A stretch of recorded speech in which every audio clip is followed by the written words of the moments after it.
Hello friends, कैसे हैं आप सब? बढ़िया। चलिए फ्रेंड्स, देखते हैं एक जबरदस्त क्वेश्चन। और ये कई बार परीक्षा में पूछा गया है दोस्तों। रीमान इंटीग्रेशन पर आधारित है। पूरा सॉल्यूशन यहाँ पे बना के रख दिया गया है ताकि समय की बचत हो, और बस हम सिर्फ यहाँ पे समझने का काम करेंगे। और एकदम निश्चित रूप से मान के चलिए कि आपको ये बहुत बढ़िया तरीके से एक एक चीज आपको यहाँ पे समझ में आ जाएगा दोस्तों। काफी इंपॉर्टेंट क्वेश्चन है ये। कई बार पूछा गया एग्जाम में, अक्सर आता है और हो सकता है इस साल भी आ जाए। तो दोस्तों ये बहुत जबरदस्त और इम्पोर्टेंट वीडियो होने वाला है। इस वीडियो को आप लास्ट तक जरूर देखिएगा। और इसके पहले के जितने भी टॉपिक्स हैं, जितने भी थ्योरम्स हैं, बेसिक कंसेप्ट से शुरू करते हुए सभी वीडियोस के लिंक को आपको इसी वीडियो के डिस्क्रिप्शन बॉक्स में दिया गया है। जरूर जाइएगा, जरूर देखिएगा। लेक्चर क्रमांक वाइज आपको सारे वीडियोस मिलेंगे और हर वीडियो देखिएगा, आपको जबरदस्त तरीके से हर एक कंसेप्ट क्लियर हो जाएगा दोस्तों। तो चलिए अब बिना देर किए हम शुरू करते हैं ये सवाल। यहाँ पर अपने को एक फंक्शन दिया है f, क्लोज इंटरवल 0 1 पर डिफाइंड है एफ एक्स इक्वल एक्स के द्वारा। एफ एक्स इक्वल एक्स के द्वारा ये फंक्शन डिफाइंड है for all X belongs to close interval 0 1। ठीक है दोस्तों। और प्रश्न में क्या बोल रहे हैं कि भैया इस क्लोज्ड इंटरवल 0 1 को आप n बराबर भागों में विच्छेदन करिए, यानी कि बांटना है इसको, n बराबर भागों में इसको डिवाइड करना है, n बराबर भागों में इसको बांटना है। ठीक है। उसके बाद आपको लोअर रीमान इंटीग्रल और इस अपर रीमान इंटीग्रल की आपको गणना करनी है, कैलकुलेट करना है और सिद्ध करना है कि f इंटरवल ए बी में क्या है, रीमान इंटीग्रेबल है और इस इंटीग्रल की वैल्यू 1/2 है। ये अपने को सिद्ध करना है दोस्तों। तो आप सभी को पता होगा कि यदि आपको इस फंक्शन f को क्लोज्ड इंटरवल ए बी में रीमान इंटीग्रेबल दिखाना है तो आपको ये दोनों इंटीग्रल अर्थात लोअर रीमान इंटीग्रल और ये अपर रीमान इंटीग्रल दोनों की वैल्यू को आपको इक्वल दिखाना होगा, तभी ये सिद्ध हो पाएगा दोस्तों। ठीक है। और दोनों की वैल्यू जो इक्वल रहेगी तो उसी कॉमन वैल्यू को अपने को सिद्ध करना है कि वो कितनी है, वो है 1/2। तो दोस्तों ये पूरी चीज यहाँ पे सिद्ध की गई है। जबरदस्त और बहुत ही सरल तरीके से समझ में आएगा दोस्तों। बस आप देखते जाइए, इस वीडियो को लास्ट तक जरूर देखिएगा। किस तरीके से पार्टीशन के ये पॉइंट्स लिए गए हैं दोस्तों, सब चीज आपको समझाया जाएगा। ठीक है। चलिए सबसे पहले तो ये देखो दोस्तों कि 0 से 1 तक का अपने पास क्या है, क्लोज इंटरवल है। ठीक है। ये भैया हो गया रियल लाइन। ये क्लोज इंटरवल अपन ने लिया हुआ है ना भाई, ये 0 है और ये क्या है, 1 है। इस तरीके से हम इसको लिख देते हैं, ये 1 है, ये 1। ठीक। अब ध्यान से देखिए दोस्तों, ये हो गया क्लोज्ड इंटरवल 0 से 1 वाला। अब इसको कितने बराबर भागों में बांटना है, इसको n बराबर भागों में बांटना है। तो प्रश्न ये उठता है कि सर जब इसको आप n बराबर भागों में बांटोगे तो हर एक एक भाग की लंबाई, हर एक एक टुकड़े की लंबाई कितनी होगी? कितना सरल सा हिसाब है। आप इस पूरी लंबाई को ज्ञात करके n से भाग दे दो तो आपको पता चल जाएगा कि हर एक उप अंतराल यानी हर एक सब इंटरवल की लंबाई कितनी होगी। तो क्या करना पड़ेगा, इसकी लंबाई ज्ञात करनी पड़ेगी। वो कैसे ज्ञात करेंगे, इतना माइनस इतना, अर्थात 1 - 0 करोगे और बटा n, क्योंकि n बराबर भागों में बांटना है ना। प्रश्न में बोल रहा है n बराबर भागों में बांटिए, तो इतना माइनस इतना और बटे n, तो कितना आया 1/n। तो ये 1/n आपको ये बता रहे कि भैया जब आप इसके n भाग करोगे तो हर एक एक भाग की लंबाई 1/n होगी। तो यानी 1/n गैप, 1/nn के गैप में, यानी 1/n के गैप में आपको अगला अगला बिंदु मिलता जाएगा। कैसे मिलेगा देखो, सबसे शुरुआती बिंदु कौन है, 0। अब इसमें वो 1/n जोड़ दो, तो 0 पे 1/n जोड़ेंगे तो 0 पे 1/n जोड़ेंगे तो 1/n ये आपको अगला पॉइंट मिल गया। अब 1/n में फिर 1/n जोड़ो तो अगला पॉइंट मिलेगा 2/n, 2/n में फिर 1/n जोड़ो तो 3/n, 3/n में फिर 1/n जोड़ो तो 4/n। इस तरीके से आप आगे चलते जाइए, यानी कि आपको 1/n जोड़ते जाना है, क्योंकि आपको उतने ही गैप में आपको अगला पॉइंट मिलते जाएगा। और इसलिए हर सब इंटरवल की लंबाई कितनी है, 1/n। ये देखो ऐसे करके अपने को पता चलेगा दोस्तों। तो ये आपके पार्टीशनिंग पॉइंट्स मिलेंगे, 0 1/n 2/n। आरवें उप अंतराल में पहुंचेंगे, अर्थात जब अपन आर सब इंटरवल में पहुंचेंगे तो r - 1/n r/n, और सिलसिला यही नहीं थमेगा, ये आगे चलते जाएगा। लास्ट में कौन आएगा दोस्तों, n/n, क्योंकि टोटल कितने पार्ट्स हैं, n पार्ट्स हैं, n बराबर भागों में बांटना है। तो लास्ट हो जाएगा n/n और वो कट के 1 हो जाएगा, और देख लो आपको आखिरी वाला बिंदु 1 मिल गया। ठीक है दोस्तों। तो इस तरीके से ये पार्टीशनिंग पॉइंट्स तैयार हुए दोस्तों। बहुत सरल है, बिल्कुल नहीं घबराना है। ठीक है। चलिए तो आरवा उप अंतराल को अपन इस तरीके से लिखेंगे, यही हमारा आरवा उप अंतराल है। ठीक है, जिसको अपन ने IR लिखा है। ठीक, आर की वैल्यू 1 2 3 4 ये n तक के रख करके आप पहला उप अंतराल, दूसरा उप अंतराल, तीसरा उप अंतराल, ऐसे आप यहाँ से निकाल सकते हो। दोस्तों फंक्शन अपने को कैसा दिया है, एफ एक्स इक्वल एक्स, जो कि कैसा फंक्शन है, जो कि इंक्रीजिंग फंक्शन है, अर्थात बढ़ता हुआ। आप इस फलन का ग्राफ खींचेंगे तो मूल बिंदु अर्थात ओरिजिन से गुजरती हुई एक रेखा मिलेगी आपको इस तरह। तो ग्राफ तो सीधा बढ़ रहा है, सीधा इंक्रीजिंग है। इसका मतलब जब मैं आरएफ इंटरवल की बात करूंगा दोस्तों, ठीक है, आरएफ इंटरवल यानी कि ये वाला, ठीक है, यहाँ पे मैंने लिखा है, फिर मैंने इस बिंदु को फलन के ग्राफ से मिलाया, इस बिंदु को फलन के ग्राफ से मिलाया, तो मुझे इस इंटरवल के करस्पॉन्डिंग फंक्शन का इतना हिस्सा मुझे नजर आ रहा है।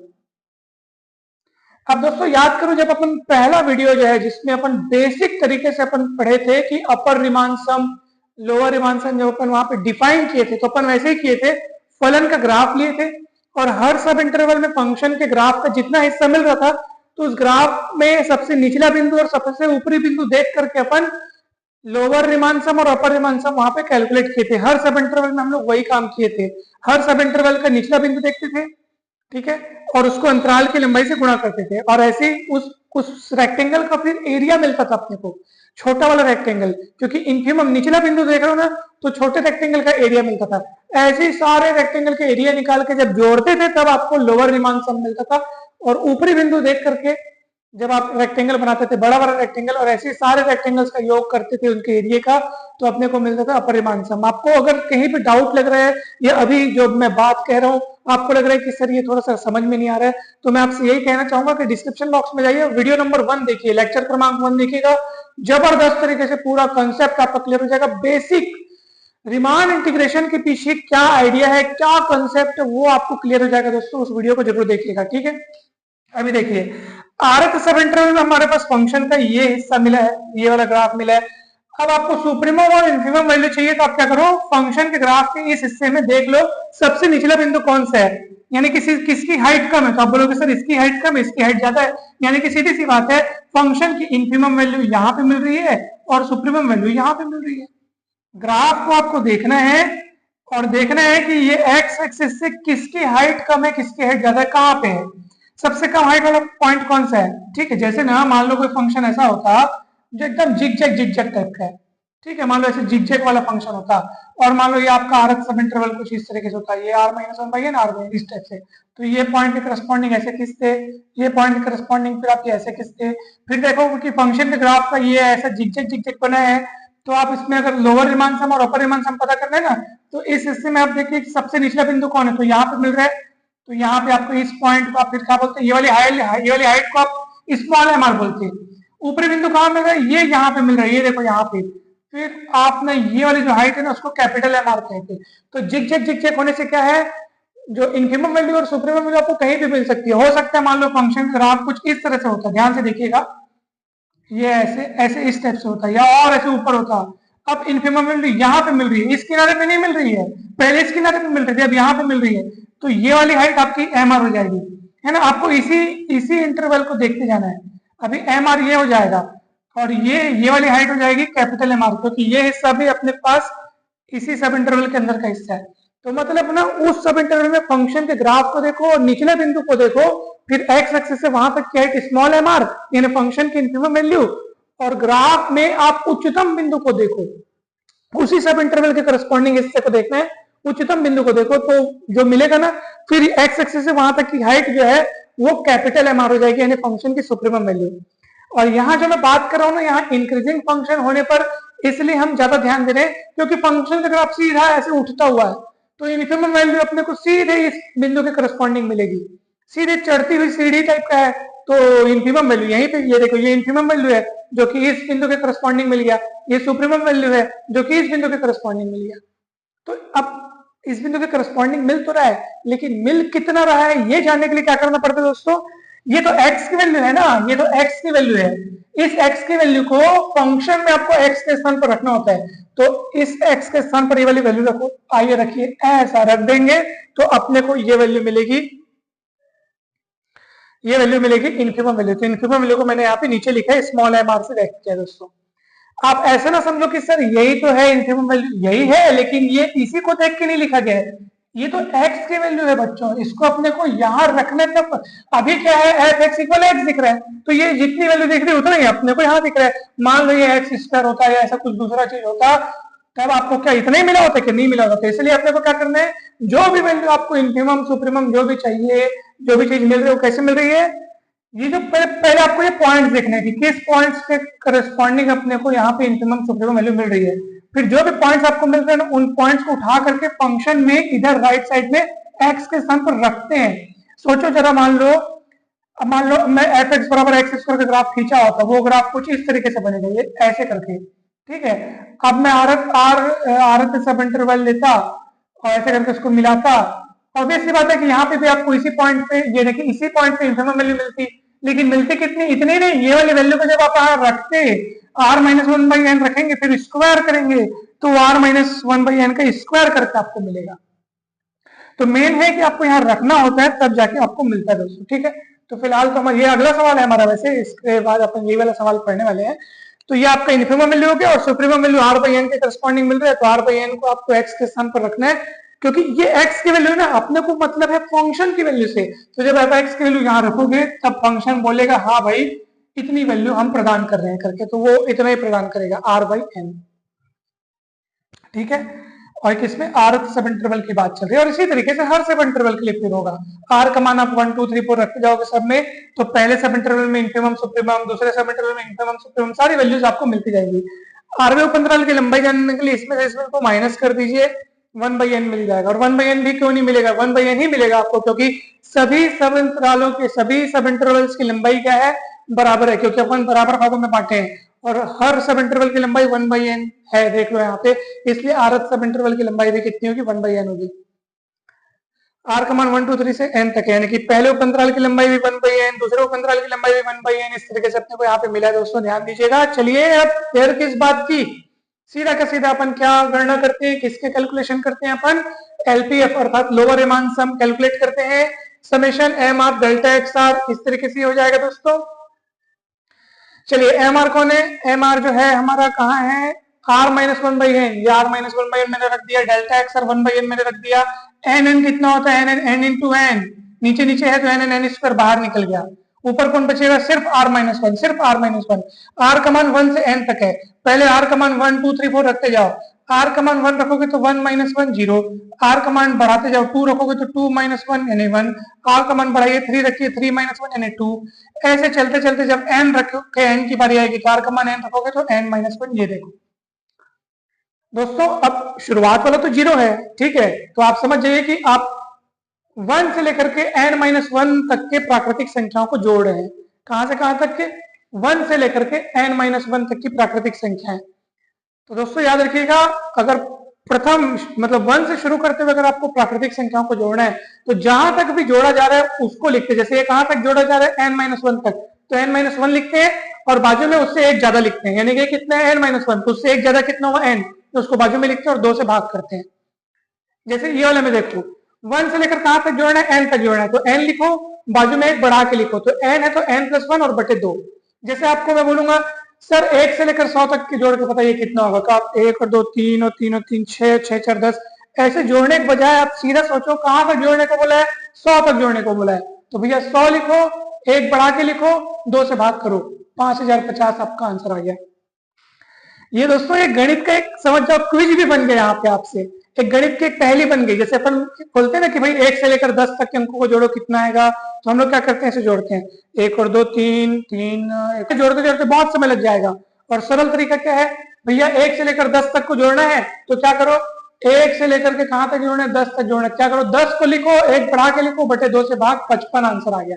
कितना सरल तरीका है। तो वैसे ही आपको n माइनस वन तक जोड़ना है तो n माइनस वन लिखो, बाजू में एक बढ़ा के लिखो, बटे 2 से भाग करो, एक ठोक n यहाँ से कटेगा, क्या बचेगा, n minus one by 2n।